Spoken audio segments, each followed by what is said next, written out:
আমরা বাংলাদেশের 18 কোটি মানুষ এই আওয়ামী লীগকে দেখতে চাই না। হাসিনা পালিয়েছে, তাই না? কি হাসিনা পালিয়েছে কিনা? কন্যা কেন হাসিনা পলাইছে, কিন্তু তার প্রেতাত্মারা এখনো আছে। তারা এখনো ষড়যন্ত্র করছে বাংলাদেশে আবার তাদের রাজত্ব প্রতিষ্ঠা করবার। পারবে না কি বন্ধুগণ? আমাদের তরুণদের সামনে তারা টিকে থাকতে পারবে? তাদের ষড়যন্ত্র চক্রান্ত কি সফল হবে?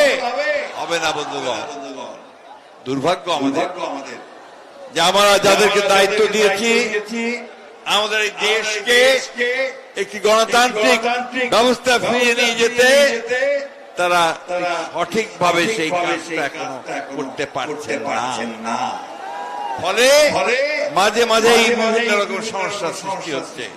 সেই সমস্যাগুলো তাদেরকে আরো শক্তিশালী করার সুযোগ সৃষ্টি করে দিচ্ছে। বন্ধুগণ, আজকে যখন আপনারা এখানে সভা করছেন, তখন আরেকটা সভা হচ্ছে আপনাদের নিউ মার্কেটে, ঢাকায় হচ্ছে। দাবিটা কি? দাবি হচ্ছে যে আওয়ামী লীগকে নিষিদ্ধ করতে হবে, তাই না?